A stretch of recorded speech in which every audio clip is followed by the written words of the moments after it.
Some people are going to want to clean up their section before moving into live paint, and that's fine too. So let's go ahead and walk through that. We're going to turn off our raster image layer, and we're going to turn off our light line layer. We're just going to focus on the section cuts now. So inside section cuts, you'll see that some of the lines are easy to select.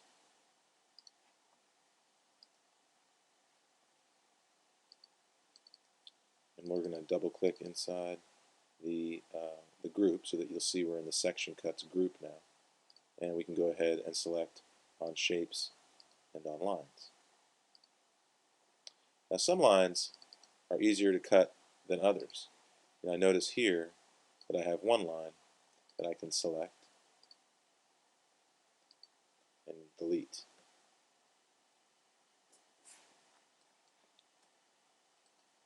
Well, here's another line that I can't. This line is bounded by a bunch of different vertices, and I'll show you how to clean those up in a second.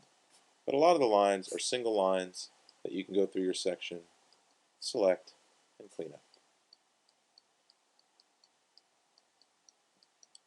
Some of the lines are going to be lines that are associated with a number of points, and those lines are going to be much harder to delete. If you try to select on 3 lines instead of just 1 and delete, the entire shape is going to go away. You don't want to do that. So we can use another selector called the direct selection tool to click onto individual points, and you'll see that when you use the direct selection tool, rather than selecting all the vertice points, it allows you to select them individually. So let me just show you that. So you have a selection tool that selects everything at once, and you've got a direct selection tool that allows you to click on one of the vertices, select them, and then delete them. And you'll see that you can turn this from a 3 vertices drawing to a 2, and that one will go away. And so as you move around your drawing, you'll see that there are moments where you have vertices that can be deleted using this other selection tool.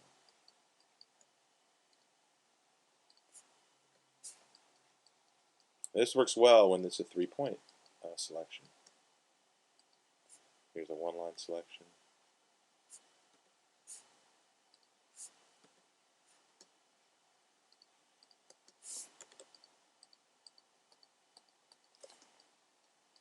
And there's one more case, and that is if you have 4 vertices and you select on a box, and it's basically a rectangle. And so if you try to delete one of these, you'll have the entire shape go away.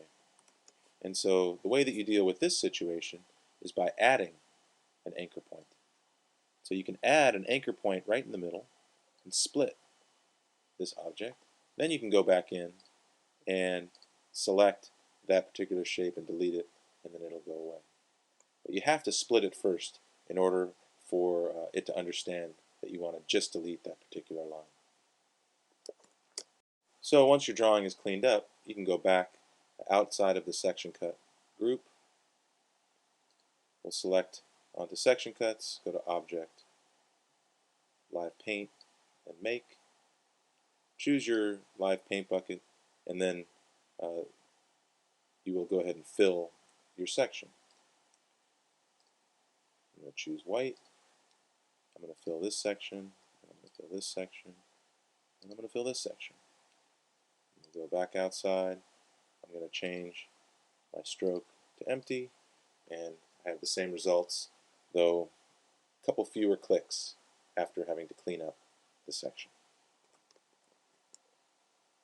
So not only can I use live paint to paint my section cuts, but because I've also bounded my light line layer inside live paint, I can also use that to paint other parts of my drawing as well. So let's go ahead and do that.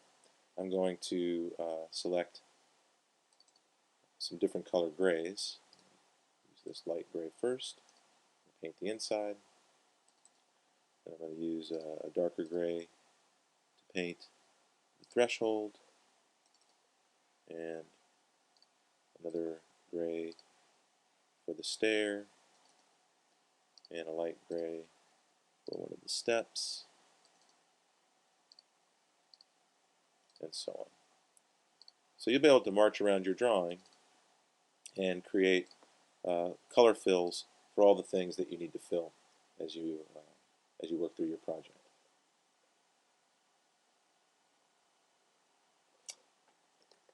So let's go ahead and move to our last step. Before I move to the last step and create my shadows, just want to select on my line work and make sure that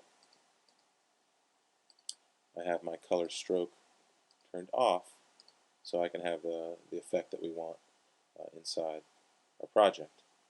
So the final step is taking that raster image, changing it from a raster image to vector information, and then painting in the shadows. So let's go ahead and lock our section cut layer. And let's go ahead and take our raster image and turn that on.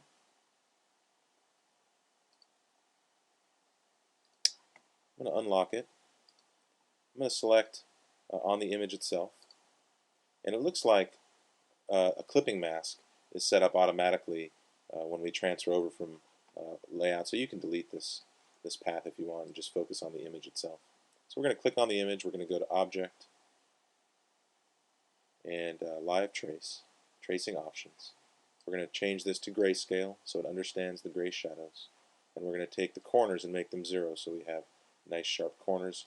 And we're going to trace, we're going to expand, and then after we expand, we're going to go to Object, Live Paint, and then Make. And once we get into Live Paint Make, we'll be able to choose our Live Paint bucket and paint things. One of the steps that I do before doing that, though, is I like to go back to the color menu and turn everything to clear so that I can go back in and paint these black areas really quickly. So that's what I'm going to do. I'm going to select out of Live Paint. I'm going to select the Live Paint bounding box, turn everything to clear, both stroke and fill. Then I'm going to go grab the bucket and choose black for my fill and paint in my shadows. Now I notice that some of my shadows are coming out of my building over here, and I'm going to want to clean that up. And so you can double click inside of your group and get into the Live Paint group, and I had to double click twice to do that. But that allows you to zoom into particular areas that you see, and if you're in that Live Paint group, you can draw your own line work and create new boundaries that then you can paint out. So I'm going to do that over here. And I notice there's another little spot that I want to get rid of over here. I'd like to put a shadow over this door, so I'm going to create a bounding box here.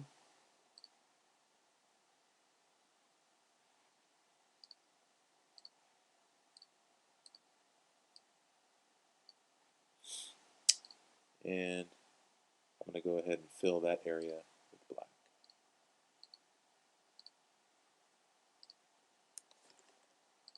Now I'm going to zoom out, and you'll see I've got my raster shadows in a vector format and painted black. I'm going to arrow outside of my groups.